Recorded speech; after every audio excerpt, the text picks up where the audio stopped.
हरे कृष्णा। सबका बहुत बहुत स्वागत है फिर से एक बार। और 11वें अध्याय में हमने देखा था, विराट रूप का दर्शन किया था हमने। और उसमें भगवान अपना एक दिव्य रूप दिखाते हैं, जिस के माध्यम से वे भौतिक जगत में प्रविष्ट हुए थे। तो अर्जुन उनको विनती करते हैं, है ना, कि आप कृपा करके मुझे वो रूप दिखाइए जिसके द्वारा आप इस भौतिक जगत में प्रविष्ट होते हैं। तो ऐसा प्रचंड रूप दिखाते हैं जो जहां आंख जाए वहां तक वो व्याप्त है ना। नीचे से लेकर ऊपर तक, और फिर ना उसका आदि समझ में आता है, ना अंत समझ में आता है, ना मध्य समझ में आता है। उसमें अनेक अनगिनत ऐसे सिर, मुकुटधारी सिर, हाथ पैर पांव, है ना, सब कुछ उसमें दिखता है। और तो और भगवान अर्जुन को बताते हैं कि तुम जो इच्छा करो वो तत्क्षण इस रूप में तुम देख पाओगे। और उसके लिए भगवान उनको दिव्य दृष्टि देते हैं। साधारण अपने चर्म चक्षु से तो ऐसा रूप हम देख ही नहीं सकते। तो दिव्य दृष्टि के द्वारा फिर अर्जुन उस विराट रूप का दर्शन कर सकते हैं। और भयंकर रूप हो जाता है। फिर वो पहले तो अर्जुन को भयंकर आश्चर्य होता है, विचलित होते हैं और फिर भयभीत होते हैं। भयंकर क्यों? क्योंकि ऐसे उग्र रूप भी दिखाते हैं, ऐसे कुछ मुंह होते हैं उनके जो इतने उग्र रहते हैं। और वहां पर सारे योद्धा जैसे खींचे चले जा रहे हैं उस मुंह के अंदर, और दांतों के तले उनका चूर्ण हो रहा है, चूर्णित हो रहे हैं उनके सिर। इस प्रकार का दृश्य देखकर अर्जुन अत्यंत भयभीत हो जाते हैं।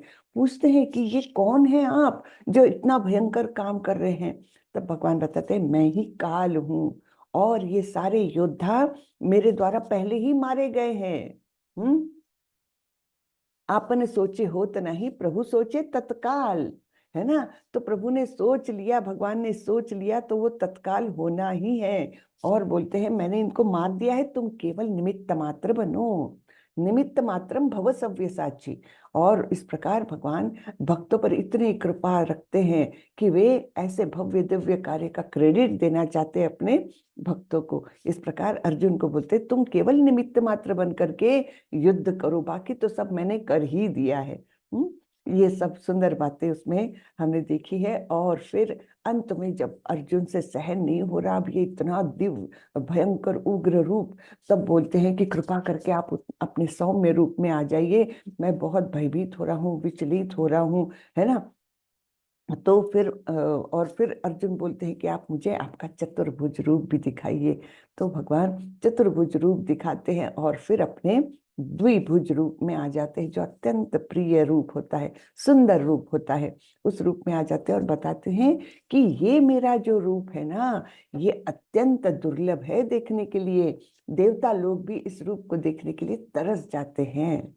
तो ऐसा ये सुंदर श्याम सुंदर रूप भगवान दिखाते हैं अर्जुन को। और अर्जुन अपने मन में फिर स्टेबल हो जाते हैं, है ना।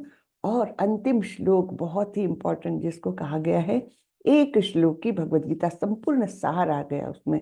हम क्या है वो श्लोक? मत कर्म कृन मत परमो मद भावा संग वर्जिता निर्वैरः सर्वभूतेषु मद भक्ति लभते पराम। हाँ। तो ये बातें बताई अर्जुन ने, कृष्ण भगवान ने। और वहां पर ये अध्याय खत्म हुआ था, 11वां अध्याय, ठीक है ना। तो अभी हम 12वें अध्याय को शुरुआत करेंगे, ठीक है। चलिए, तो मैं मंगलाचरण करती हूँ और फिर ये अध्याय देखते हैं हम। ओम नमो भगवते वासुदेवाय। ओम नमो भगवते वासुदेवाय।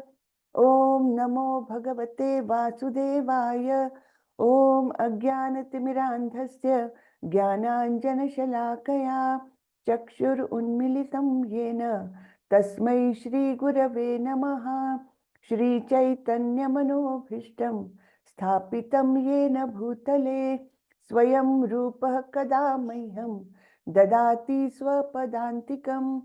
वन्देऽहं श्रीगुरो श्रीयुतपदकमलं श्रीगुरुन् वैष्णवांश्च श्रीरूपं साग्रजातं सहगण रघुनाथान्वितं तं सजीवं साद्वैतं सावधूतं परिजनसहितं कृष्ण चैतन्य देवम श्री राधा कृष्ण पादान सह गण ललिता श्री विशाखान्वितांश हे कृष्ण करुणा सिंधु दीन बंधु जगतपते गोपेश गोपिका कांत श्री राधा कांत नमोस्तुते तप्त कांचन गौरांगी राधे वृंदावनेश्वरी वृषभानुसुते देवी प्रणमामि हरिप्रिये नमो विष्णुपदाय कृष्णपृष्ठाय भूतले श्रीमते भक्ति वेदांत स्वामी इति नामिने नमस्ते सारस्वते देवे गौरवाणी प्रचारिणे निर्विशेषा शून्यवादी पाश्चात्य देशतारिणे जय श्री कृष्ण चैतन्य प्रभो नित्यानंदा श्री अद्वैत गदाधर श्रीवासादि गौर भक्त वृंदा हरे कृष्णा कृष्णा कृष्णा हरे हरे हरे रामा राम राम हरे हरे हरे कृष्णा कृष्णा कृष्णा हरे हरे हरे रामा राम राम हरे हरे। हरे कृष्णा सभी को। हरे कृष्ण माता जी। हरे कृष्णा माता जी। हरे कृष्ण हरे कृष्ण। तो अध्याय 12वां जिसका नाम है भक्ति योग। हाँ, तो भक्ति योग प्रधान अध्याय हम देख रहे हैं, 6 अध्याय हम देख रहे हैं, 7 से लेकर के 12 तक के। तो ये अंतिम अध्याय है भक्ति योग प्रधान अध्याय में से। और इसमें बहुत ही लोग देखेंगे कि कितने अच्छी बातें बताई है भगवान ने। तो अर्जुन उवाच एवं सतत युक्ताये भक्तास्त्वां पर्युपासते ये चाप्यक्षरमव्यक्तम तेषां के योग वित्तमः। अर्जुन ने पूछा, जो आपकी सेवा में सदैव तत्पर रहते हैं या जो अव्यक्त निर्विशेष ब्रह्म की पूजा करते हैं, इन दोनों में से किसे अधिक पूर्ण अर्थात सिद्ध माना जाए। तो इस प्रकार का अर्जुन का प्रश्न है ना। तो अर्जुन एक बहुत ही उत्तम शिष्य का रोल यहाँ पर दिखा रहे हैं कि किस प्रकार उनकी जिज्ञासा जो है बहुत नम्रता पूर्वक वो अपनी जिज्ञासा अपने गुरु के समक्ष रखते हैं, है ना। तो ये एक उत्तम शिष्य का लक्षण है। तो हम तात्पर्य थोड़ा सा पढ़ लेते हैं। श्रीला प्रभुपाद की जय। तो अब तक कृष्ण साकार निराकार एवं सर्वव्यापकत्व को समझा चुके हैं, ठीक है ना। हमने अलग अलग जगह पर अलग अलग ये सब धारणाएं हमने देखी है कि साकार कैसे है कृष्ण, द्विभुज रूप में, सब श्याम सुंदर रूप में, है ना। तो जिस रूप में वे धरती पर आए थे और तब अवजानन्ति माम मूढ़ा मानुषीम तनुमाश्रितम, है ना, कि मूर्ख लोग तो मुझे उस मानवीय रूप में पहचान ही नहीं सकते थे, है ना। अवजानन्ति माम मूढ़ा, मूर्ख लोग।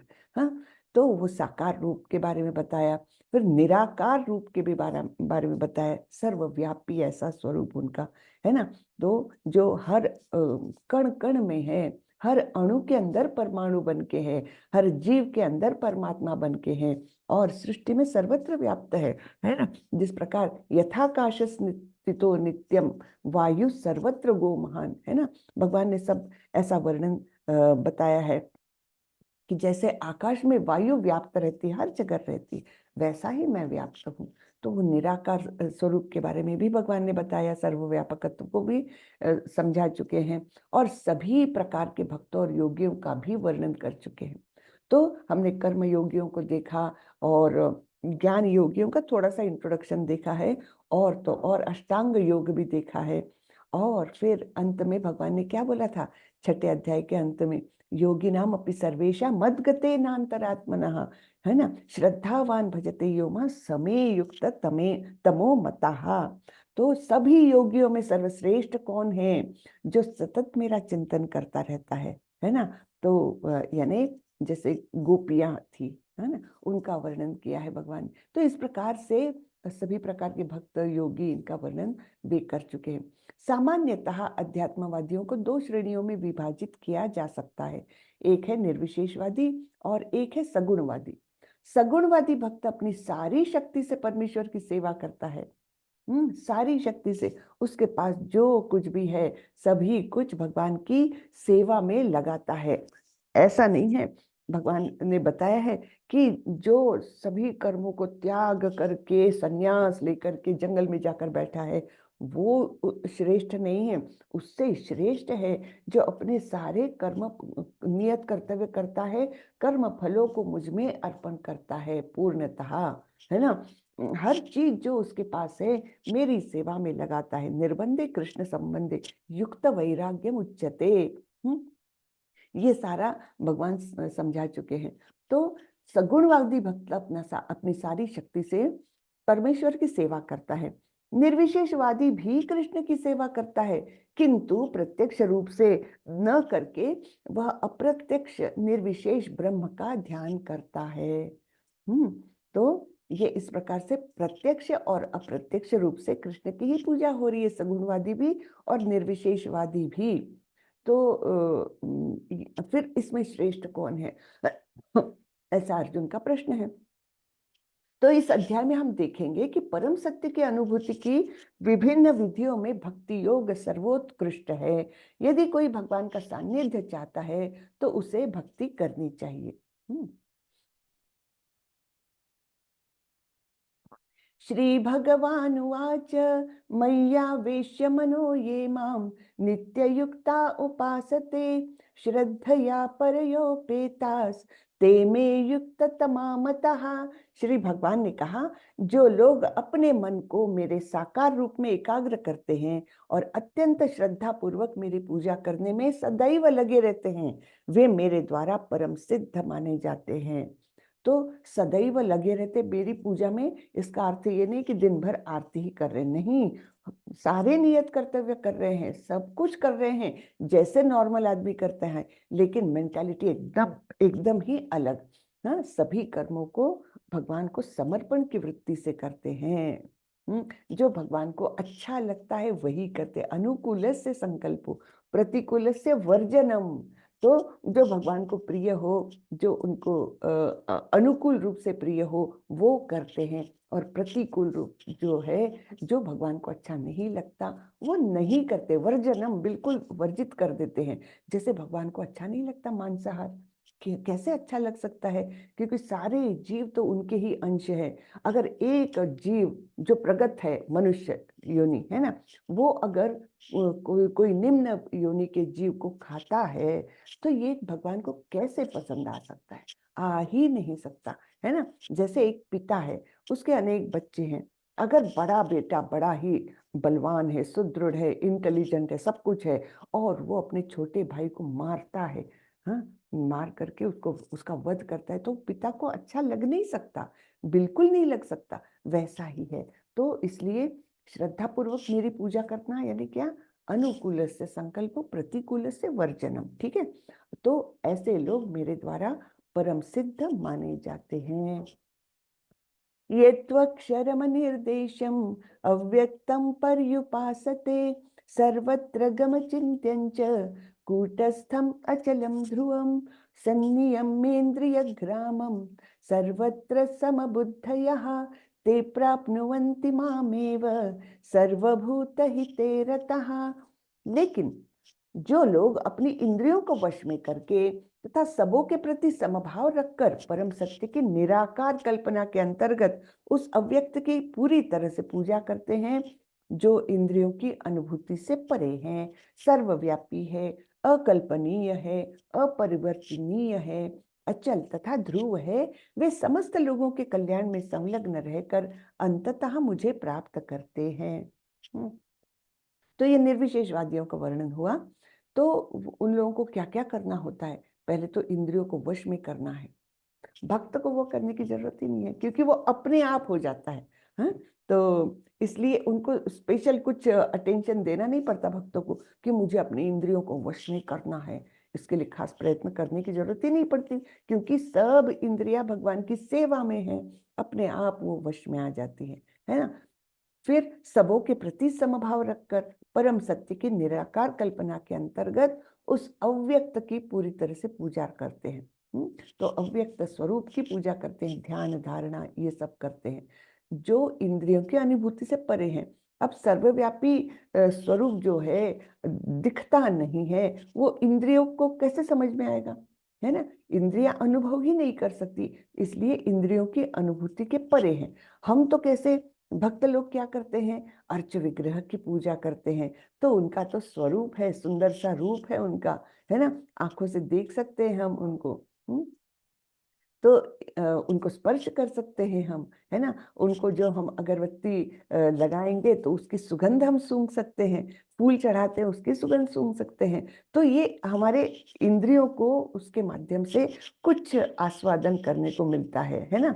तो इसलिए व्यक्त की पूजा और अव्यक्त की पूजा में इस प्रकार से बहुत अंतर है। तो जो कुछ अव्यक्त की पूजा करने वाले निर्विशेषवादी है, उनका जो कुछ भी पूजा पाठ है वो इंद्रियों की अनुभूति के परे है, वो सर्वव्यापी है, अकल्पनीय है, अपरिवर्तनीय है, अचल तथा ध्रुव है। और ऐसे लोग फिर समस्त लोगों के कल्याण में संलग्न रहकर अंततः मुझे प्राप्त करते हैं।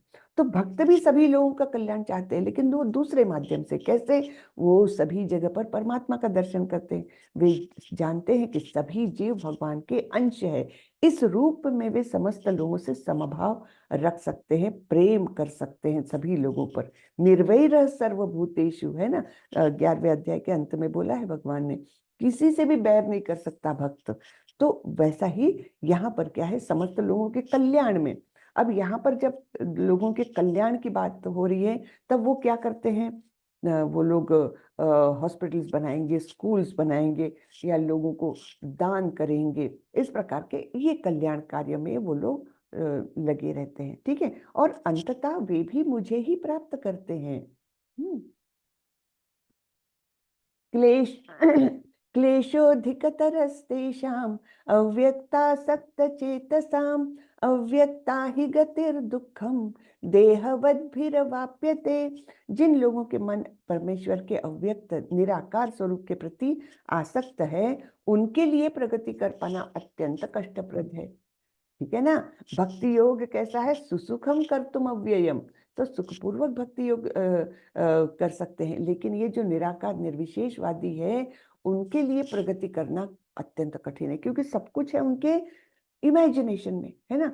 काल्पनिक रूप कल्पना करते हैं वे, सर्वव्यापी ऐसा एक प्रकाश का स्रोत, इस प्रकार से उनका कल्पना चलती है। वो यहाँ तो हम प्रत्यक्ष देखते हैं। तो जैसे हम देहधारी है, तो वैसे देहधारी भगवान की हम पूजा करते हैं, है ना। ये नहीं सोचते कि हमारा तो देह है, भगवान का देह नहीं, ये कैसी बात हुई, है ना। अगर भगवान ने हमको देह दिया है, तो भगवान के पास तो होना ही चाहिए। जैसे अगर हमने किसी को पैसे दिए, तो पहले तो हमारे पास पैसे होने चाहिए, तब हम किसी को देंगे ना। वैसे ही भगवान जो निराकार अगर कल्पना करे, तो वो क्लेश कर है। क्लेशोधिकतरस्तेषाम्, ये अत्यंत प्रगति कर पाना इसके लिए उनके लिए दुष्कर हो जाता है, कठिन हो जाता है, क्योंकि देहधारियों के लिए उस क्षेत्र में प्रगति कर पाना सदैव दुष्कर होता है। हाँ, हम तो देहधारी है और भगवान के हाथ पैर नहीं है, भगवान को पसंद आएगा क्या? उस रूप में हम सोच रहे हैं कि मेरे तो हाथ पैर है, सिर है, आंखें हैं सुंदर सी, और भगवान के ना हाथ पैर है, ना सिर है, ना आंखें हैं। हाँ, ये सोच करके अगर हम बढ़े, तो भगवान भी, उनको भी तो क्लेश होगा थोड़ा सा ना, कि ये क्या सोच रहे हैं, मेरा भी तो सब कुछ है है ना। ये तु सर्वाणि कर्माणि मयि सन्न्यस्य मत्परः अनन्येनैव योगेन मां ध्यायन्त उपासते तेषाम् अहं समुद्धर्ता मृत्यु संसार सागरात् भवामि न चिरात् पार्थ मय्यावेशित चेतसाम् जो अपने सारे कार्यों को मुझ में अर्पित करके तथा अविचलित भाव से मेरी भक्ति करते हुए मेरी पूजा करते हैं और अपने चित्तों को मुझ पर स्थिर करके निरंतर मेरा ध्यान करते हैं, उनके लिए हे पार्थ मैं जन्म मृत्यु के सागर से शीघ्र उद्धार करने वाला हूँ। तो यहाँ भी भौतिक जगत को सागर की उपमा दी है ना। जैसे हमने 7वें अध्याय में देखा था, दैवी येषा गुणमयी मम माया दुरत्यया मामेव ये प्रपद्यन्ते मायाम एताम तरन्ति ते, तर जाते हैं उस भवसागर को। वैसा ही यहाँ पर भगवान बता रहे हैं कि मैं जन्म मृत्यु के सागर से उनको शीघ्र निकालता हूँ। किनको? जो मेरी भक्ति में रत है, सारे कार्यों को मुझ में अर्पित करते हैं, अविचलित भाव से मेरी भक्ति करते हैं, मेरी पूजा करते हैं और चित्त में भगवान को स्थिर करके उनका ही ध्यान निरंतर रूप से करते हैं, है ना। तो ये किसका वर्णन है? ये अनन्य भक्त का वर्णन है, टॉप मोस्ट। जैसे गोपियां थी, गोप थे और राधा रानी थी, है ना। तो ये उनका वर्णन है, ठीक है। उनको भगवान बोल रहे मैं जन्म मृत्यु के सागर से शीघ्र ही उनका उद्धार कर देता हूँ।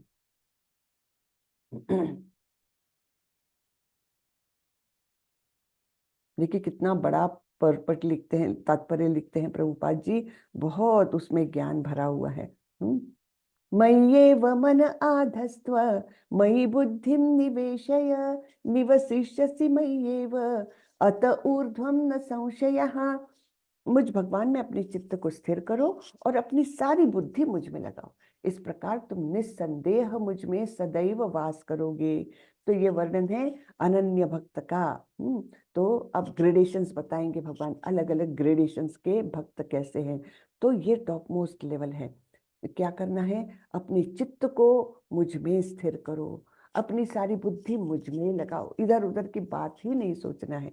सारी बुद्धि भी, मन भी, सब कुछ, कार्य भी, सब कुछ भगवान के लिए है। तो निस्संदेह, उसमें कोई संशय नहीं है कि तुम सदैव मुझ में वास करोगे, अर्थात तुम मुझको प्राप्त करोगे। हाँ, इसका छोटा सा है तात्पर्य, हम पढ़ लेते हैं। तात्पर्य में श्रीला प्रभुपाद बोलते हैं, श्रीला प्रभुपाद की जय। जो भगवान कृष्ण की भक्ति में रहता है उसका परमेश्वर के साथ प्रत्यक्ष संबंध होता है। तो हमने 5 रसों के बारे में जाना था ना, एक शांत रस है, फिर दास्य रस है, फिर साख्य रस है, फिर वात्सल्य रस है और अंतिम माधुर्य रस है। तो इस प्रकार से संबंध बनाते हैं भक्त लोग, या तो वात्सल्य रस में जुड़ जाते हैं, है ना, बच्चे के समान प्रेम करते हैं कृष्ण से, या फिर माधुर्य रस में, या फिर मित्रता के भाव से जैसे अर्जुन थे, या दास्यता के भाव से जैसे हनुमान जी थे। और जो शांत रस है वो तो खैर पशुओं के लिए या बाकी वस्तुओं के लिए है, ठीक है ना। तो इस प्रकार से इन भावों में प्रत्यक्ष संबंध बना लेते हैं। अतएव इसमें किसी प्रकार का संदेह नहीं है कि प्रारंभ से ही उसकी स्थिति दिव्य होती है। अब आप सोचिए कि भगवान के माता पिता, ये कोई साधारण व्यक्ति तो हो नहीं सकते। तब जब हम वात्सल्य भाव से जुड़ रहे हैं तो भगवान दिव्य है, तो भगवान के माता पिता भी दिव्य हो ही जाते हैं, है ना। तो इसलिए उसकी स्थिति दिव्य होती है। भक्त कभी भौतिक धरातल पर नहीं रहता, वह सदैव कृष्ण में वास करता है। भगवान का पवित्र नाम तथा भगवान अभिन्न है, ये बात बहुत समझने की है। भगवान के साथ जुड़ा हुआ जो कुछ है ना, भगवान का नाम, यश, गुण, लीला, रूप, ये सब कुछ भगवान से अभिन्न है। क्यों ऐसा है? क्योंकि भगवान निरपेक्ष है। निरपेक्ष का ज्ञान हमने देखा था, 7वें अध्याय का टाइटल ही था निरपेक्ष का ज्ञान। तो निरपेक्ष यानी क्या? हमारे यहाँ सब कुछ सापेक्ष है। सापेक्ष अर्थात जैसे मैं और मेरा नाम ये भिन्न है। मेरा नाम कोई बोलता रहे, मैं ध्यान नहीं दूंगी तो अलग अलग है। मैं और मेरा नाम भिन्न है ना। मैं और मेरा ये किताब भिन्न है, लेकिन ऐसा नहीं है भगवान के साथ। भगवान के मुकुट, भगवान की मालाएं, भगवान के वस्त्र, भगवान का जो कुछ आप सोचे, है ना, यश भी, भगवान का रूप भी, गुण भी, लीलाएं, सब कुछ भगवान से अभिन्न है। इस प्रकार उनका सब कुछ निरपेक्ष है। यानी आध्यात्मिक जगत ऐसा है कि सपोज हमको एक स्थान से दूसरे स्थान में जाना है तो कुछ समय लगेगा, है ना। ए पॉइंट से लेकर के बी पॉइंट तक जाने में मुझे कुछ समय लगेगा। लेकिन आध्यात्मिक जगत में ये ऐसा नहीं है। वहां पर जस्ट मन में इच्छा हुई, हाँ मैं इस स्थान पर जाऊं, तो वही है वो। तो इस प्रकार से वो सब कुछ निरपेक्ष है वहां पर। तो इस प्रकार यहाँ पर हमने समझना चाहिए कि भगवान का पवित्र नाम तथा भगवान अभिन्न है। इसलिए जब हम नाम जप करते हैं, है ना, हरे कृष्ण कहते हैं, तब ये समझना चाहिए कि यहीं पर है कृष्ण, मेरी जिह्वा पर बैठे हुए हैं, मेरे कानों में जा रहे हैं वो, है ना। इस प्रकार से उनका नाम और स्वयं वे भगवान, वे अभिन्न है। जब ऐसा हम समझेंगे तब कुछ वो हमारे जप में डेप्थ आएगी, उसमें एकाग्रता हम रख सकेंगे। नहीं तो ऐसे ही चलते फिरते हरे कृष्ण बोला, उधर ध्यान भी नहीं है, तो ये भगवान का यानी ये नाम अपराध में आता है ना। इन अटेंटिव चैंटिंग, ये नाम अपराध है। और ये नाम अपराध ऐसा है कि इसके साथ अपराधों की श्रृंखला जुड़ती जाती है। इसलिए यद्यपि 10 नाम अपराधों के इसमें ये अंतिम 10वां अपराध बताया गया है, लेकिन ये सबसे ज्यादा नुकसानदायक है, क्योंकि इसके साथ जुड़े हुए हैं सारे ही अपराध, धीरे धीरे पूछ पकड़ के आते जाते हैं। ठीक है ना, तो ये हमने समझना चाहिए। अतः जब भक्त हरे कृष्ण कीर्तन करता है, तो कृष्ण तथा उनकी अंतरंगा शक्ति भक्त की जिह्वा पर नाचते रहते हैं। जब वह कृष्ण को भोग चढ़ाता है, तो कृष्ण प्रत्यक्ष रूप से उसे ग्रहण करते हैं, और इस तरह भक्त उस उच्चिष्ट यानी जूटन को खाकर कृष्णमय हो जाता है। जो इस प्रकार सेवा में नहीं लगता, वह नहीं समझ पाता कि यह सब कैसे होता है। यद्यपि भगवत गीता तथा अन्य वैदिक ग्रंथों में इसी विधि की संस्तुति की गई है। अब कई लोग ऐसे पूछते हैं ना कि आप लोग तो भोग चढ़ाते हो, भगवान थोड़ी ना खाते हैं, हाँ, कुछ तो कम नहीं होता उसमें से। लेकिन ये हमने समझना चाहिए कि भगवान के इंद्रिय ऐसे हैं ना कि वो कोई भी इंद्रिय से कोई भी काम कर सकते हैं। जैसे ब्रह्म संहिता में इसका वर्णन बड़ा सुंदर किया है। क्या बताया है? अंगानि यस्य सकलेन्द्रिय वृत्तिमन्ति पश्यन्ति पान्ति कलयन्ति चिरं जगन्ति आनंद चिन्मय सदुज्ज्वल विग्रहस्य गोविंदमादि पुरुषम तमहम भजामि। तो वहां पर बोला है कि भगवान का स्वरूप ऐसा है कि वो कोई भी अंग से, कोई भी इंद्रिय से, कोई भी इंद्रिय का काम कर सकते हैं। वो पैर से खा सकते हैं, हाँ, वो कान से पानी पी सकते, कुछ भी कर सकते हैं। मतलब कान से वे, हम तो केवल कान से सुन सकते हैं, वो कान से देख भी लेंगे। तो इस प्रकार से अगर उन्होंने दृष्टि भी डाल दी, हमने जो भोग चढ़ाया उस पर उनकी दृष्टि आ गई, तो उन्होंने भोग कर लिया।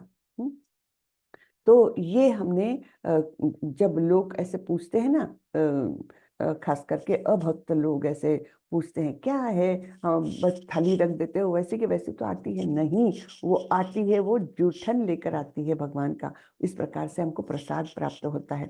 और प्रसाद का महात्म्य क्या है? प्रसाद सेवन करते हैं हम तो हमारा शुद्धिकरण होता है, शरीर भी मन भी शुद्ध होने लगता है धीरे धीरे धीरे। और तो और हमारी जो स्मृति के तंतु रहते हैं ना, हाँ, जो मेमोरी के वो रहते हैं, वो वेन्स रहती है छोटी छोटी, तो वो स्ट्रांग होने लगती है। तो प्रसाद का महत्व बहुत ज्यादा है। ठीक है ना, तो इस प्रकार हम कृष्णमय हो जाते हैं। जो इस प्रकार सेवा में नहीं लगता, वह नहीं समझ पाता यह कैसे होता है, नहीं समझेंगे लोग, है ना। अथ चित्तं समाधातुं न शक्नोषि मयि स्थिरम् अभ्यासयोगेन ततो मामिच्छाप्तुं धनंजय। अब हमने वर्णन देखा अनन्य भक्त का 8वें श्लोक में।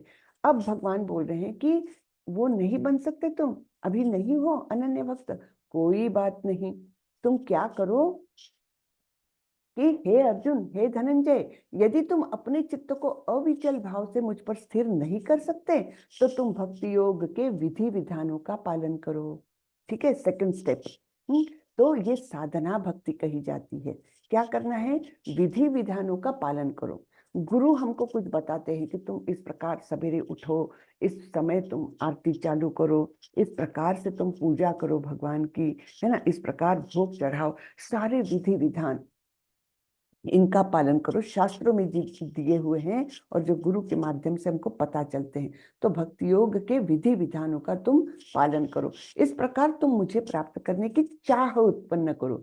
अभी हम भक्त नहीं हैं, है ना, हमारे मन में इतना प्रेम नहीं है भगवान के बारे में, लेकिन जब हम गुरु के आदेश के अनुसार रोज रोज रोज ये क्रियाएं करेंगे, रोज रोज भगवान को सुंदर स्नान कराएंगे, उनको फूल चढ़ाएंगे, उनको वस्त्रालंकार पहनाएंगे, भोग चढ़ाएंगे, है ना, उनकी सेवा करेंगे, उनके लिए आरती गाएंगे, उनके स्तवन करेंगे, रोज रोज रोज करेंगे, तब कहीं जाकर हमारे मन में प्रेम उत्पन्न होगा उनके लिए, और तब कहीं जाकर हम अनन्य भक्त बन सकते हैं।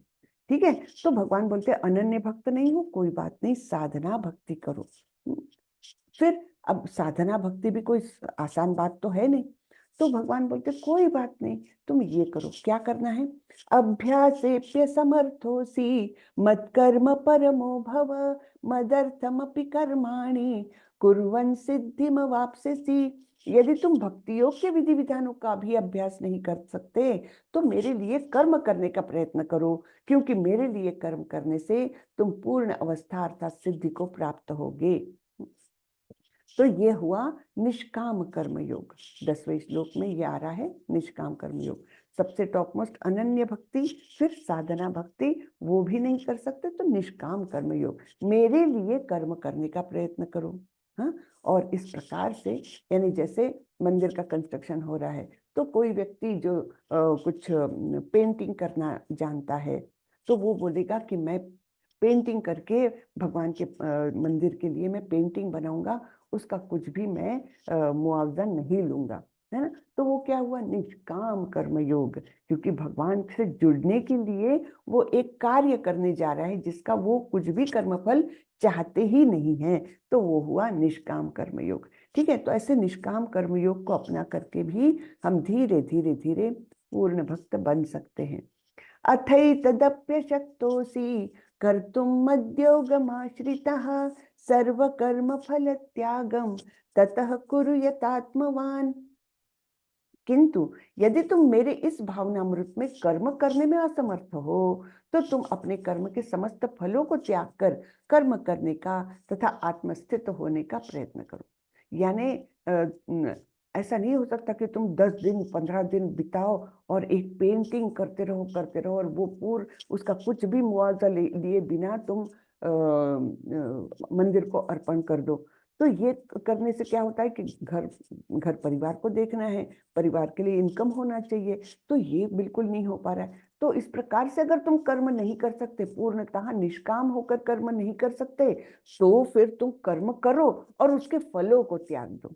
जैसे तुमको ऑफिस जाना फिर मजबूरी है क्योंकि परिवार पालना है, तो ऑफिस जाओ, वहां का सैलरी भी लो, लेकिन वो जो कर्म फल मिल रहा है, सैलरी मिल रही है, वो मुझे अर्पण करो। अब सैलरी पूर्णतया तो नहीं दे सकते क्योंकि घर चलाना है, तो फिर क्या करो, कुछ तो दो, है ना, कुछ ना कुछ तो कर्म फलों का त्याग करना चाहिए। जिससे क्या होता है, उससे हमारी लक्ष्मी भी, जो हम फल का जो भोग करने जा रहे हैं वो भोग भी शुद्ध होता है। जैसे हम खाने का करते हैं ना, खाना खाने के पहले हम भगवान को भोग चढ़ा रहे हैं, तो वैसा ही जो वेतन मिला है उसका भोग करने के पहले थोड़ा न थोड़ा उसका उपयोग भगवान के लिए करो, और तब वो लक्ष्मी भी शुद्ध हो जाती है, हमारे कर्म भी शुद्ध हो जाते हैं, और इस प्रकार हमने आत्मस्थित, यानी एक तो विरक्ति आने लगती है कर्मफल के प्रति धीरे धीरे, और हम भगवान के प्रति हमारा प्रेम धीरे धीरे ही सही लेकिन बढ़ने लगता है। तो ये क्या हुआ? सकाम कर्म योग। सकाम कर्म है लेकिन योग है, भगवान से जुड़ने का प्रयत्न है इसमें, इसके लिए समस्त कर्म फलों को त्याग कर, है ना। तो ये जो है, तो हम फिर से रिवाइज करेंगे। पहले सबसे टॉप मोस्ट अनन्य भक्ति, दूसरी साधना भक्ति, तीसरा निष्काम कर्मयोग, चौथा सकाम कर्मयोग। ओके, अब ये भी नहीं कर सकते तो क्या करना है? श्रेयो हि ज्ञानम अभ्यासात् ज्ञानात् ध्यानं विशिष्यते ध्यानात् कर्म फल त्यागात् शांतिरनंतरम। यदि तुम यह अभ्यास भी नहीं कर सकते, यानी सकाम कर्म योग भी नहीं कर सकते, तो ज्ञान के अनुशीलन में लग जा। लेकिन ज्ञान से श्रेष्ठ ध्यान है, और ध्यान से भी श्रेष्ठ है कर्म फलों का परित्याग, क्योंकि ऐसे त्याग से मनुष्य को मन शांति प्राप्त हो सकती है। ठीक है, फिर से ग्रेडेशन बता रहे क्या है। सकाम कर्म योग करो, वो भी नहीं कर सकते तो ध्यान करो, और वो भी नहीं कर सकते तो ज्ञान का अनुशीलन करो। तो इस प्रकार नीचे से लेकर ऊपर की स्टेप्स कैसी हुई। ज्ञान प्राप्त करने का प्रयत्न करो, ज्ञान योग, वो नहीं कर सकते ध्यान योग, वो नहीं कर सकते सकाम कर्म योग, वो नहीं कर सकते निष्काम कर्म योग, वो नहीं सॉरी मैं उल्टा बोली, कर नहीं सकते, नहीं उससे श्रेष्ठ। हाँ, फिर से रिपीट करती हूँ कि सबसे ये बताए हैं ज्ञान योग, उससे ऊपर है ध्यान योग, उससे ऊपर है सकाम कर्म योग, उससे ऊपर है निष्काम कर्म योग, उससे ऊपर है साधना भक्ति, और उससे भी श्रेष्ठ सर्वश्रेष्ठ क्या है, अनन्य भक्ति। ठीक है, एकदम क्लियर हो गया ना ये। तो ये स्टेप्स भगवान बता रहे हैं किसके लिए, हम जैसे मूढ़ लोगों के लिए, कि हमको पता ही नहीं कैसे भक्ति में लगे। तो इस प्रकार से हम छोटे से लेकर स्टार्ट करके धीरे धीरे धीरे अनन्य भक्ति की ओर जा सकते हैं। अब भगवान यहाँ पर बताने जा रहे हैं कि भक्त के अंदर ऐसे कौन से गुण होते हैं जो भगवान को अत्यंत प्रिय है। अद्वेष्टा सर्वभूतानां मैत्रः करुण एव च निर्ममो निरहंकारः समदुःख सुख क्षमी संतुष्टः सततं योगी यतात्मा दृढ़ निश्चयः मय्यर्पितमनो बुद्धिर यो मद्भक्तः स मे प्रियः। तो ऐसा भक्त मुझे प्रिय है जिसमें ये सारे गुण हैं। तो ये गुण कौन से हैं हम देखते हैं। जो किसी से द्वेष नहीं करता, लेकिन सभी जीवों का दयालु मित्र है, जो अपने को स्वामी नहीं समझता और मिथ्या अहंकार से मुक्त है, जो सुख दुख में समभाव रहता है, सहिष्णु है, सदैव आत्मतुष्ट रहता है, आत्म संयमी है, तथा जो निश्चय के साथ मुझ में मन तथा बुद्धि को स्थिर करके भक्ति में लगा रहता है, ऐसा भक्त मुझे अत्यंत प्रिय है। तो कितने सारे अच्छे गुण बताए हैं। तो द्वेष तो नहीं करना है हमको, किसी से भी घृणा नहीं करनी है ना, क्योंकि सब में सबके प्रति, सभी जीवों के प्रति समभाव रखना है। क्योंकि जैसे हम भौतिक जगत में बद्ध जीव बन के अटके हुए हैं, वैसे ही सारे जीव यहाँ अटके हुए हैं, लेकिन सभी का वास्तविक स्थान है परम धाम। तो वो भी हमारे ही समान पापी है ना। कोई यहाँ पर क्लेम नहीं कर सकता कि मैं बिल्कुल पाप रहित हूँ, कोई नहीं क्लेम कर सकता। अगर हमने कोई पाप नहीं किया है तो फिर हम यहाँ आए ही क्यों। यहाँ आने का, यहाँ का अस्तित्व है, यही दर्शाता है कि हमने कुछ पाप किए हैं, हाँ, कुछ अपराध किए हैं भगवान के प्रति, इसलिए हमको इस भौतिक जगत में डाल दिया गया है ना। तो जो कैदी होते हैं, वो कोई बोल सकता है क्या मैंने कुछ भी नहीं किया, मैं तो बहुत ही सज्जन व्यक्ति हूँ, तो भैया फिर यहाँ क्यों आए हो, है ना। वैसे ही है हमारा। तो लेकिन सभी जीवों का दयालु मित्र है, हाँ, सबके प्रति करुणा रहती है। करुणा एक धर्म का क्या बोले, एक स्तंभ है, धर्म का स्तंभ है। तो दयालु है, तो दयालु जब कोई व्यक्ति रहेगा, कभी भी मांसाहार कर नहीं सकता। हाँ, तो इस प्रकार से दयालु होना, करुणा होना, ये एक धर्म का सिद्धांत है। जो अपने को स्वामी नहीं मानता, जब मैं यानी ये स्वामित्व की भावना ही तो मेनली हमको आध्यात्मिक जगत से भौतिक जगत में लाई है ना। वहां पर तो हम जानते हैं कि सभी के स्वामी जो है भगवान है, लेकिन हमारे मन में एक इच्छा जागृत हुई, भगवान ही क्यों सबके स्वामी है, मुझे भी कुछ तो कोई चीज का स्वामी बनना है, कुछ मेरा भी हो जाए। तो भगवान ने बोला ठीक है, तुम्हारे मन में इच्छा उत्पन्न हुई है तो तुम जाओ और स्वामित्व जताओ इस भौतिक जगत में। इसलिए हम यहाँ आके टपके हैं, और फिर अधिकाधिक हम अलग अलग योनियों में प्रवास करते हुए हम अधिकाधिक इस माया के द्वारा भ्रमित होते जा रहे हैं, है ना। तो जो अपने आप को स्वामी नहीं मानता, क्यों नहीं मानता, क्योंकि ईशावास्यम इदम सर्वम, सब कुछ जो है वो तो भगवान ने ही निर्माण किया, भगवान का ही है। तो मैं कौन होता हूँ कोई चीज का मेरा है ये बोलने वाला, है ना। तो इस प्रकार से वो अपने को स्वामी नहीं मानता और मिथ्या अहंकार से मुक्त है। अर्थात देहात्म बुद्धि से मुक्त है। जब हम देह को अपना मानते हैं, स्व मानते हैं, तब फिर सब कुछ, ये मेरे रिश्तेदार, ये मेरा बच्चा, ये मेरा सब कुछ है रिश्ते में, ऐसे ऐसे मेरा मेरा, फिर घर मेरा है, ये जमीन मेरी है। हाँ, तो ये सब बातें जो है, ये देहात्म बुद्धि के कारण मिथ्या अहंकार से आती है। ठीक है, जो सुख दुख में समभाव रहता है। क्योंकि दूसरे ही अध्याय में भगवान ने बताया है, मात्रा स्पर्शास्तु कौन्तेय शीतोष्ण सुख दुख दहा आगमा अपायनो अनित्यम सांस्थितिक्षस्व भारत।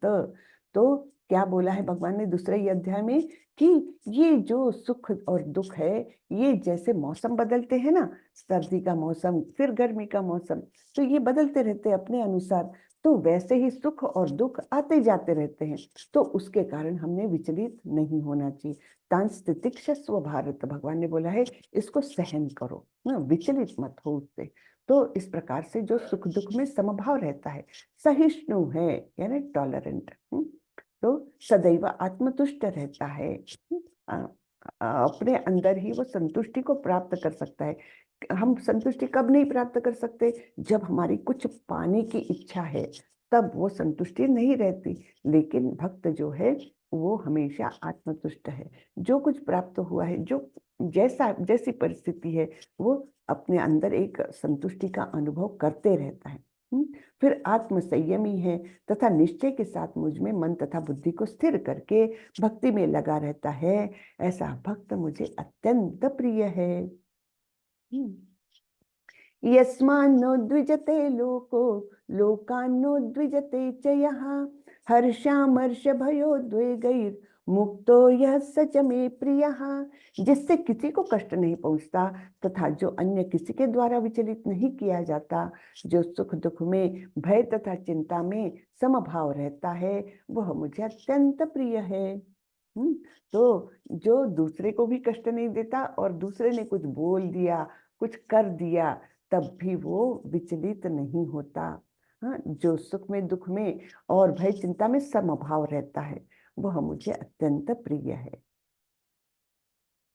अनपेक्ष शुचिर्दक्ष उदासीनो गतव्यथः सर्वारंभ परित्यागी यो मद्भक्तः स मे प्रियः। मेरा ऐसा भक्त जो सामान्य कार्यकलापों पर आश्रित नहीं है, जो शुद्ध है, दक्ष है, चिंता रहित है, समस्त कष्टों से रहित है और किसी फल के लिए प्रयत्नशील नहीं रहता, मुझे अतिशय प्रिय है। तो ऐसा सब वर्णन है कि जो शुद्ध है, मन भी शुद्ध, तन भी शुद्ध, सावधान है, दक्ष है, बेवकूफ नहीं होते कभी भी भक्त लोग। हाँ, जय कृष्ण भजे सही बड़ा चतुर, ऐसा बोला है चैतन्य महाप्रभु ने कि जो कृष्ण का भक्त है वो सही बड़ा चतुर, बहुत बुद्धिमान होता है, वही भक्ति में आता है। ठीक है ना? तो इस प्रकार से वो सावधान है, चिंता रहित है, आगे की चिंता नहीं कि अरे अब कल मैं क्या खाना बनाऊं, है कल मैं क्या करूं, ऐसा जो है ना चिंताएं, फालतू की भविष्य को लेकर चिंताएं और भूतकाल को लेकर के क्या बोलेंगे उसको, दुख, है ना। भूतकाल को जब हम रिपीट करते हैं ज्यादा करके, क्या हमको मिलता है? दुख है, क्लेश है, क्लेश देता है हमारे मन में, और भविष्य में चिंताएं हैं। तो ये चिंता रहित है, यानी कल क्या होगा, 2 साल के बाद क्या होगा, कोई चिंता नहीं है। जो है, जो कुछ है भगवान की इच्छा के अनुसार होगा, है ना। समस्त कष्टों से रहित है और किसी फल के लिए प्रयत्नशील नहीं रहता, यानी मुझे ये प्राप्त करना है इसके लिए नहीं वो करता है ना। मुझे अतिशय प्रिय है। यो न हृष्यति न द्वेष्टि न शोचति न कांक्षति शुभाशुभ परित्यागी भक्तिमान्य समे प्रियः।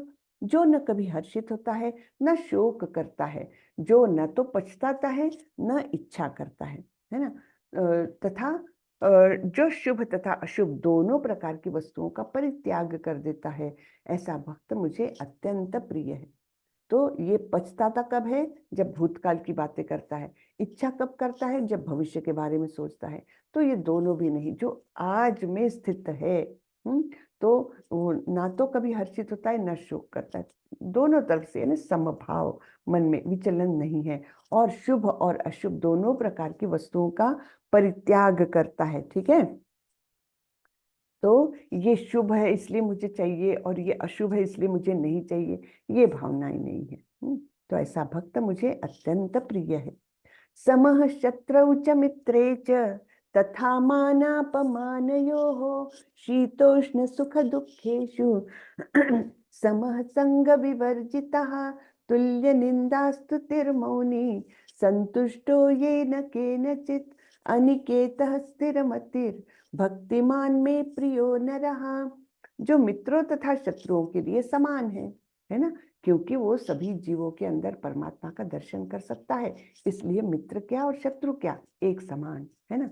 जो मान तथा अपमान, शीत तथा गर्मी, सुख तथा दुख, यश तथा अपयश में समभाव रखता है, यानी जीवन के किसी भी द्वंद्व में वो विचलित नहीं होता। तो इस प्रकार से समभाव रखता है। जो दूषित संगति से सदैव मुक्त रहता है, ये बहुत महत्वपूर्ण है, क्योंकि असंग असंग संग त्यागा यही वैष्णव आचार।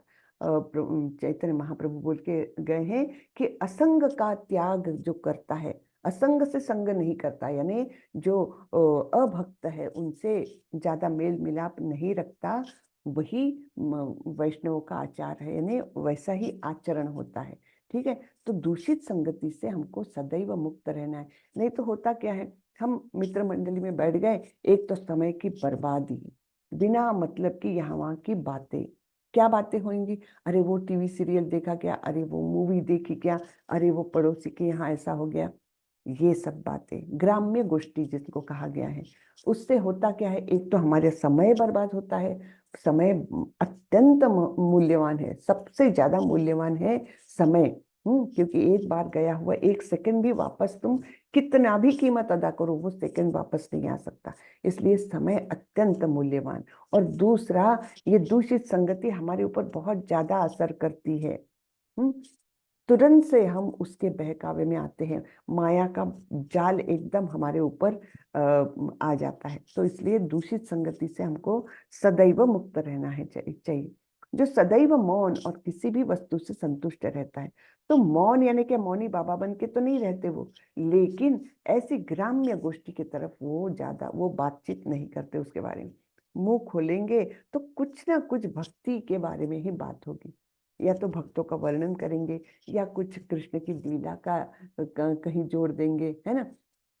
इस प्रकार से जब मतलब वाणी का उपयोग कर रहे हैं तो कुछ ना कुछ कृष्ण से संबंधित कुछ तो बातें होगी, या चलो मुझे पूजा के लिए कुछ सामग्री लाना है तो मैं बाहर जा रहा हूँ, इस प्रकार से कुछ ना कुछ कृष्ण से संबंधित बातें होगी तो ही बात करेगा, नहीं तो मौन रहेगा, ग्राम्य गोष्ठी नहीं, है ना।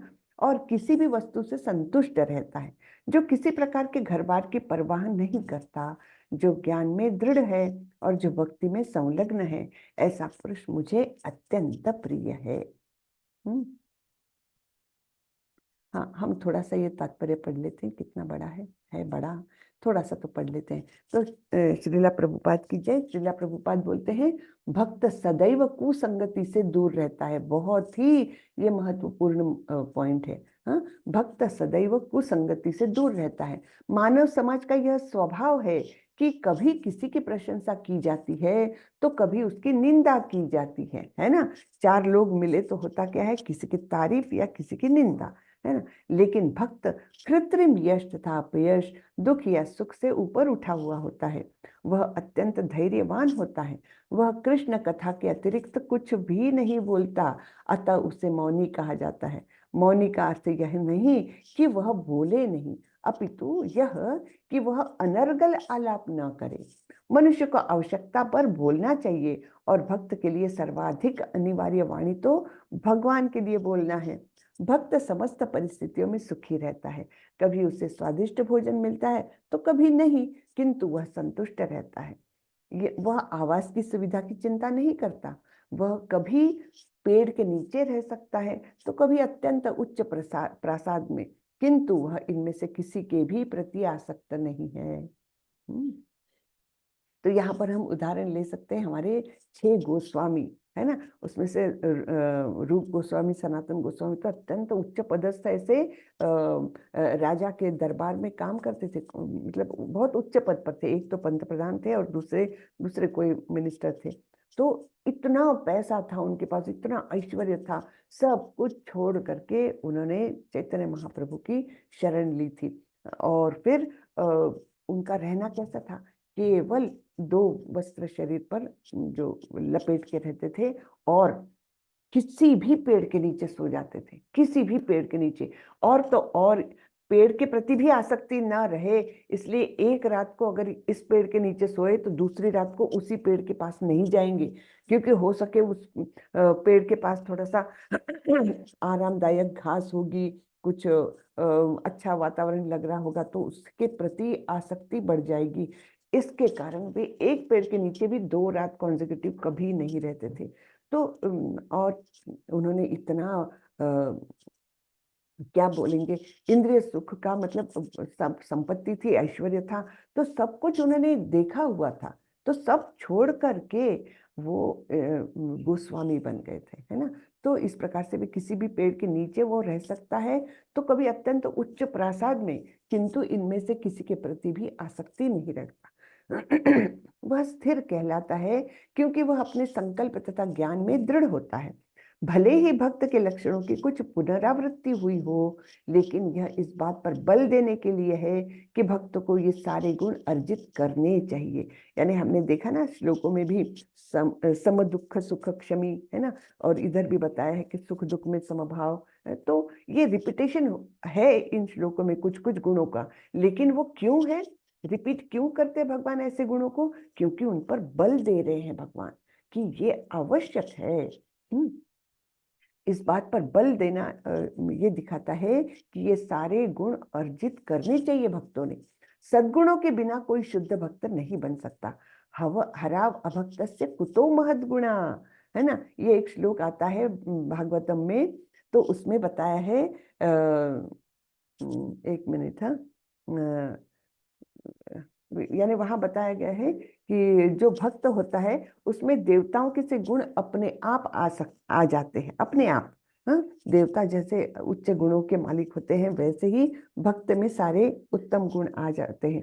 मैं वो श्लोक थोड़ा सा भूल रही हूँ। हरि, एक मिनट।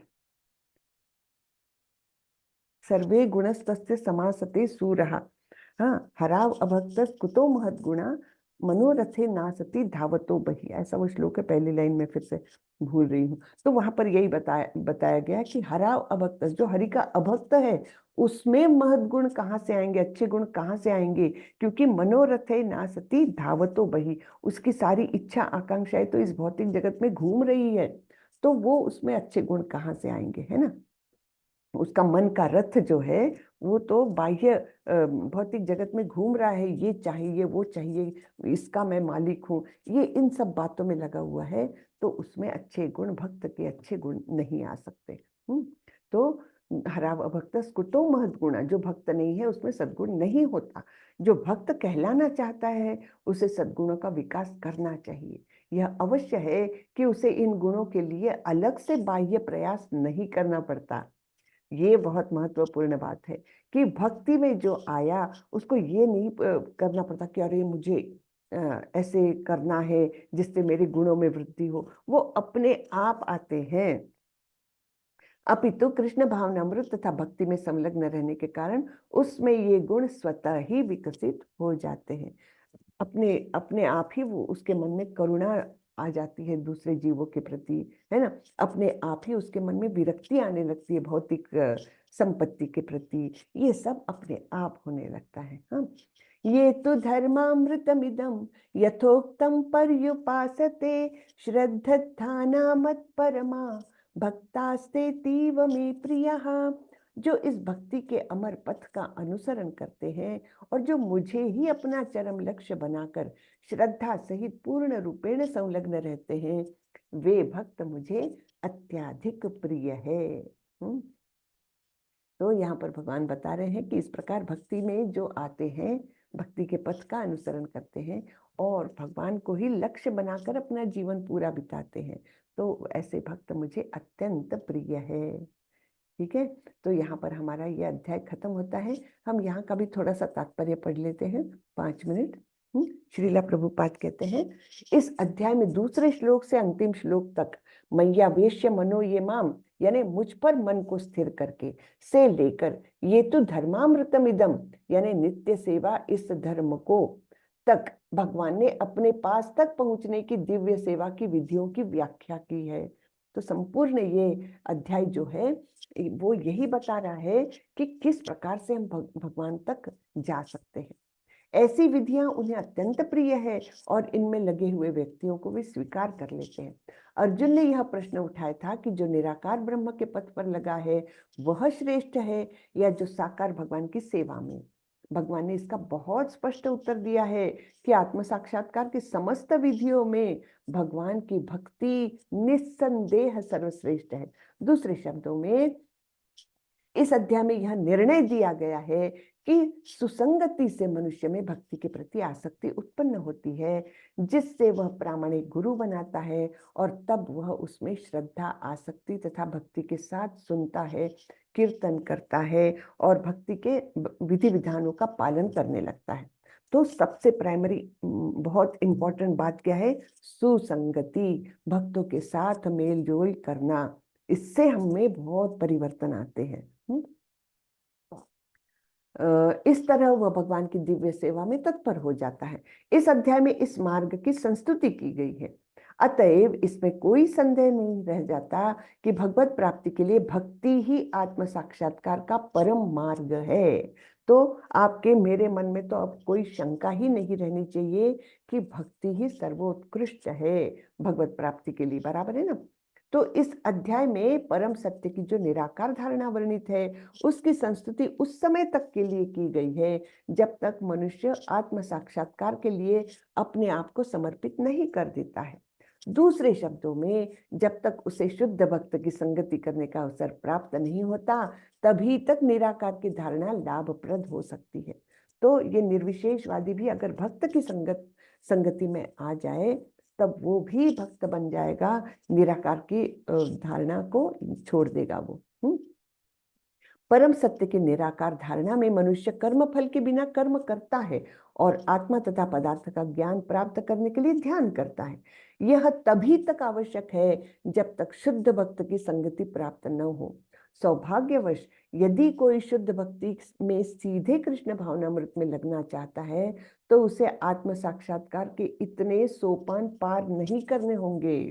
तो जैसे हम शुद्ध भक्त की संगति में, हम प्रभुपाद जी की संगति में आ गए हैं, उनकी जो भगवत गीता है वो पढ़ रहे हैं, तो इस प्रकार से हम शुद्ध भक्त की संगति में आ गए हैं। बहुत भाग्यवान है हम लोग, है ना। तो सौभाग्यवश यदि कोई शुद्ध भक्ति में सीधे कृष्ण भावनामृत में लगना चाहता है तो उसे ये सारी स्टेप्स पार करने की आवश्यकता ही नहीं है ना। तो इतने सोपान पार नहीं करने होते। भगवत गीता के बीच के 6 अध्यायों में जिस प्रकार भक्ति का वर्णन हुआ है वह अत्यंत हृदयग्राही है। किसी को जीवन निर्वाह के लिए वस्तुओं की चिंता नहीं करनी चाहिए क्योंकि भगवत कृपा से सारी वस्तुएं स्वतः ही सुलभ होती है। हरे कृष्णा। तो इस प्रकार भगवत गीता के 12वें अध्याय का, जिसका नाम है भक्ति योग, इसका भक्ति वेदांत तात्पर्य पूर्ण हुआ। हरे कृष्ण कृष्ण कृष्ण हरे हरे, हरे राम राम राम हरे हरे। हरे कृष्णा सभी को। हरे कृष्णा माता जी। माता जी दंडवत प्रणाम। दंडवत प्रणाम। तो कितना सुंदर अध्याय था ना ये। हरे कृष्ण माता जी, दंड प्रणाम। दंडवत प्रणाम, है ना। तो बहुत ही अच्छा ये अध्याय है। तो इस प्रकार हमने भक्ति योग के 6 अध्याय देख लिए। अब परसों से, मंडे से हम चालू करने जा रहे हैं ज्ञान योग प्रधान अध्याय, जो अंतिम 6 अध्यायों का समूह है, बराबर ना। तो सब लोग क्विज कर रहे हैं कि नहीं कर रहे हैं? हरे कृष्णा। जी माता जी, क्विज तो कुछ किए हैं, कुछ बाकी है अभी। कुछ बाकी है, ठीक है, करते रहिए करते रहिए। सभी लोग कर रहे हैं कि नहीं, कोई रिस्पॉन्ड नहीं जी कर रहा जी माता जी कर रहे हैं, बहुत मजा भी आ रहा है। है? आ रहा है ना? हाँ, क्योंकि बहुत सारे नहीं भी आते हैं। अभी आज बिल्कुल। जैसे आपने एक इसमें बताया कि पेड़ के नीचे, वो क्वेश्चन भी था, तो हमने कहा देखो इसको पढ़ लो। ठीक ठीक। तो बहुत ही मतलब बहुत अच्छा है ये सब कोर्स जो बनाया है बहुत, नामने सर। उसमें बहुत इंटरेस्ट आता है। हम्म। और अपने को थोड़ी सी और भी चीजें मालूम पड़ जाती हैं उसमें कि हाँ ये सब भी होता है साथ में। हाँ हाँ, माता जी, एक आपने वो जो भक्ति का बताया ना स्टेप, एक बार फिर से बताएंगे, हम लिख लेना चाहते हैं। बिल्कुल बिल्कुल। तो टॉप मोस्ट भक्ति है अनन्य भक्ति। जी फिर वो नहीं कर सकते तो भगवान बोलते हैं तो साधना भक्ति करो, भक्ति के विधि विधानों का पालन करो। दूसरा है साधना भक्ति। ठीक है। साधना भक्ति से क्या होता है कि हमको भगवत प्राप्ति की चाह उत्पन्न होती है। ठीक है। साधना भक्ति भी नहीं कर सकते तो निष्काम कर्म योग करो, तीसरी स्टेप। वो भी नहीं कर सकते तो सकाम कर्म योग करो। वो भी नहीं कर सकते तो ध्यान ध्यान योग को अपनाओ। वो भी नहीं कर सकते तो ज्ञान योग, है ना, ज्ञान के माध्यम से मुझे जानने की कोशिश करो। तो ये इतनी स्टेप्स बताई है भगवान ने। थैंक यू माता जी। हरे कृष्णा। हाँ, हरे कृष्ण माता जी। जी जी प्रभु। एक बार थोड़ा सा अनन्य भक्ति के बारे में थोड़ा सा बताने की कृपा अनन्य कीजिए। भक्ति यानी जो कुछ कर रहे, एक तो मन में सतत उनका स्मरण, सतत जो भी कर रहे हैं उसमें पूर्णतः समर्पण की वृत्ति। जैसे आप गोपियों को मन में लाइए कि चित्त में हमेशा कृष्ण का स्मरण, जो कार्य करेंगे भगवान की प्रसन्नता के लिए, कि आज मैं ऐसा खाना बनाऊंगी, आज मैं ऐसा मक्खन रखूंगी, ऐसे मटकी में ले जाऊंगी, आज मैं ऐसे वस्त्र पहनूंगी। ये सब सारी एक्टिविटीज किसके लिए? कृष्ण को अच्छा लगेगा, बस, और कुछ भी नहीं। तो ये हुई अनन्य भक्ति, है ना। कृष्ण के अलावा कुछ भी नहीं, सतत मन में स्मरण, सारी एक्टिविटीज उनको प्रसन्न करने के लिए, उनको समर्पण करते हुए, ऐसा। तो वो ये अनन्य सब भक्ति, सबसे उच्च कोटि की भक्ति हुआ ये। उच्च कोटि, सबसे उच्च कोटि की भक्ति उसके अनन्य बाद भक्ति साधना बोले भक्ति। भगवान के। फिर उसके बाद साधना भक्ति नेक्स्ट। तो साधना भक्ति में जैसे क्या मैं- हम विधि विधानों का पालन करते हैं। हमको अच्छा दीदी। भगवान के लिए प्रेम नहीं है, लेकिन भक्ति योग के विधि विधानों का हम पालन करने लगते हैं। गुरु ने बताया, इसलिए गुरु के आदेश के अनुसार हम सारे कार्य करने लगते हैं। और फिर वो रोज रोज करते करते हमारे मन में भगवान के प्रति प्रेम उत्पन्न हो जाता है। तो इस प्रकार हम फिर आगे जाकर के अनन्य भक्त बन सकते हैं। ये निष्काम भक्ति में मतलब कोई निष्काम कामना नहीं। यानी पूर्ण काम ही करना है वो भगवान के लिए, उसका कोई कुछ भी रिटर्न नहीं लेना है ना। तो कोई भी कर्म, कार्य कर रहे हैं, अपना दैनिक कार्य भी कर रहे हैं, तो वो उसमें भी।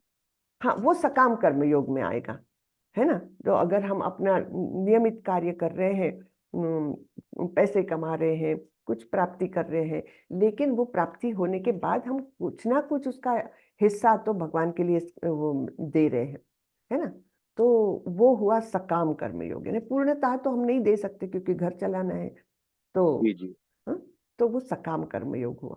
वो उसके भी बाद क्या नहीं कर, बताया है? सकाम उसके कर्म बाद योग के बाद ध्यान योग, अच्छा, ध्यान ध्यान, ध्यान योग। ध्यान, और उसके बाद ज्ञान। इतने स्टेप्स बताई है। छठा हो गया ज्ञान। जी।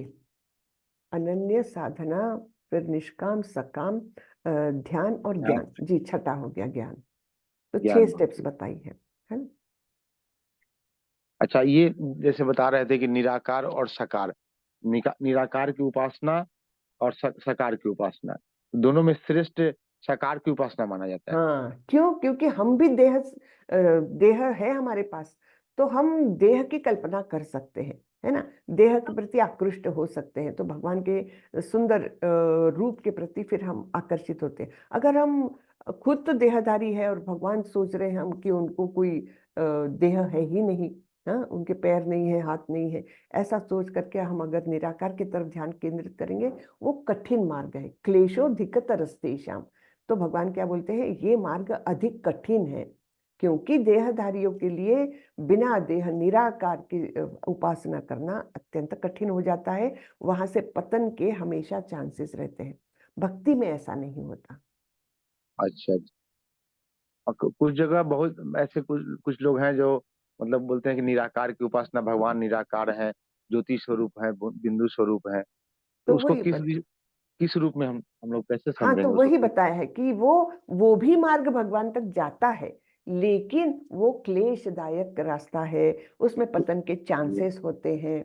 और अल्टीमेटली अगर शुद्ध भक्त बनना है तो कभी ना कभी ये निराकारवादी भी कभी ना कभी अगर शुद्ध भक्त के संपर्क में आ गए तो वो भी सगुण साकार रूप की पूजा करने लगते हैं और इस प्रकार से शुद्ध भक्त बन सकते हैं। लेकिन निराकारवादी फिर क्या उनको क्या है, सबसे पहले तो इंद्रियों पर कंट्रोल करना है, पहला वो है। फिर कल्याणकारी कार्य करते रहना है लोगों के लिए। हाँ, और इस प्रकार से मतलब वो जो स्टेप्स बताई है, तो वो मार्ग कठिन हो जाता है। भक्त का मार्ग बहुत ही प्लेजेंट है, बहुत आनंददायक है। हाँ, सब कुछ कर सकते हैं भक्त, समर्पण भगवान के लिए करना है ना। तो भगवान के लिए अच्छा अच्छा भोग बनाओ, अच्छा खाओ आप भी प्रसाद स्वरूप में।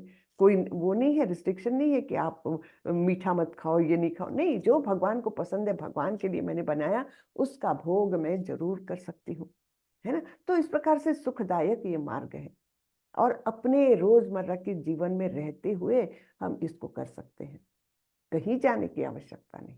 तो निराकार वाले मतलब निराकारवादी जो लोग हैं वो भी तो भगवान कृष्ण के पास ही पहुंचेंगे एक दिन। पहुंचेंगे एक दिन, जरूर पहुंचेंगे, लेकिन लेकिन ये उनका रास्ता मार्ग, रास्ता जैसे कठिन कठिन हाँ, है। आप अगर यहाँ से सपोज दिल्ली जाना है आपको, तो दो मार्ग है, तो आप कौन सा मार्ग चुनोगे? जो अच्छा मतलब हाईवे है, रोड जी अच्छा जी। है, ज्यादा भीड़ नहीं है ना, और बीच बीच में अच्छे होटल्स है, ऐसा मार्ग आप ले लोगे।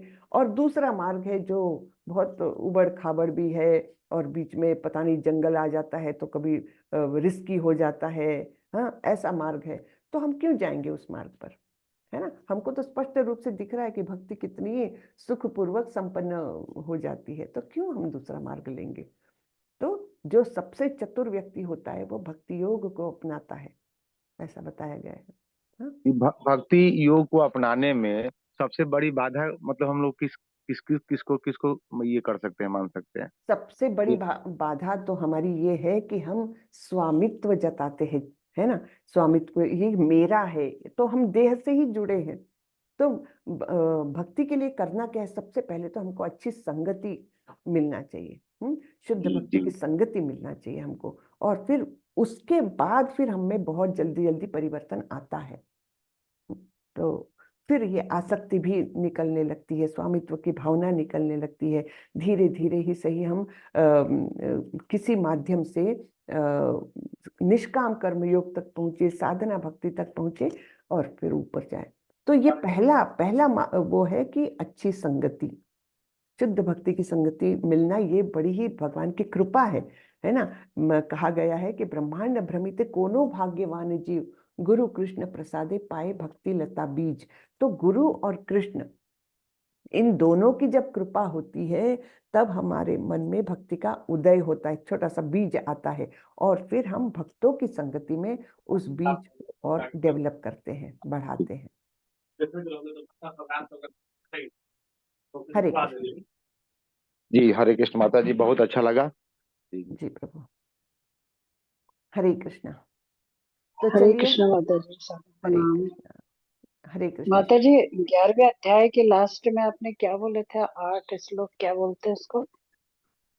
वो एक श्लोक की भगवत गीता है माता जी। 11वें अध्याय का अंतिम जो अच्छा। 55th श्लोक है ना, 11.55, मत कर्म कृन मत परमो मद्भावा संग वर्जिता निर्वैर सर्वभूतेषु मद भक्ति लभते परम। उसको एक श्लोक की भगवत गीता का है, पूर्ण भगवत गीता का सार है वो। जी, और कुछ बोले थे 8 श्लोक क्या कहलाते हैं, वो मैं सुन नहीं ये पाई। प्रियाष्टकम कहलाता है, जो अंतिम 13 से लेकर प्रियाष्टकम। 20 तक के श्लोक है, प्रियाष्टकम कहलाता है ये। जी, तो इसके कैसा भक्त, 12वें के? 12वें के, अच्छा 12वें के अच्छा। अंतिम 8 श्लोक जो है वो प्रियाष्टकम कहलाता है। जी माता जी, तो उसमें धन्यवाद सब माता भक्तों के जी। गुण बताए ना कि कैसा भक्त मुझे प्रिय है। हर श्लोक के अंत में भगवान बोलते हैं ऐसा भक्त मुझे अत्यंत प्रिय है। है ना, तो इसलिए इसको प्रियाष्टकम कहा। जी माता जी, धन्यवाद। धन्यवाद माता जी, हरे कृष्णा। माता जी चलिए, एक बार और बोल दीजिएगा, वो जो गीता का सार बोले हैं कि कौन सा है? वो 11वें अध्याय का अंतिम श्लोक है, 55वां श्लोक है, 11.55। 11। तो वो भगवत गीता का सार कहा गया है एक श्लोक में। और वैसे चतुश्लोकी भगवत गीता हमने 10वें अध्याय में देखी थी, 8, 9, 10 और 11 नंबर के श्लोक 10वें अध्याय के, वो चतुश्लोकी भगवत गीता है। और ये एक श्लोकी भगवत गीता है, एक श्लोक में सार आ जाता है पूरा। 10वें अध्याय का कौन कौन सा श्लोक है? 8, 9, 10, 11 8, 9, 10, 11। वो चतुश्लोकी इस भगवत गीता है। अच्छा, चतुश्लोकी, इसमें चार चार श्लोकों में 4 पूरा श्लोक है, पूरा भगवत गीता पूरा है। सार आ गया। और 11वां में एक 55वां। ही श्लोक है 55वां जो है, उसमें सार आ जाता है। ठीक है, ये मूल मतलब बिंदु हो गया इसमें कोट करने के लिए ये। जी जी, जी। चलिए, तो आज का बहुत अध्याय सुंदर माता जी। यही खत्म करते हैं। जी दंडवत प्रणाम माता जी। दंडवत हरे प्रणाम। कृष्ण हरे राम माता जी। हरे कृष्ण। चलिए, वाञ्छाकल्पतरुभ्यश्च कृपा सिन्धुभ्येव च पतितानां पावनेभ्यो वैष्णवेभ्यो नमो नमः। अनंत कोटि वैष्णव वृंद की जय, श्रीला प्रभुपाद की जय। हरे कृष्णा, हरे कृष्णा। तो माला लेकर के जप करते रहिए, धीरे धीरे 4 तक जाना ही है इस कोर्स के अंत तक, ठीक है ना। और भगवत गीता यथारूप अगर नहीं है तो जल्दी से जल्दी प्राप्त करिए। हरे कृष्णा। हरे कृष्ण हरे माता जी। कृष्ण।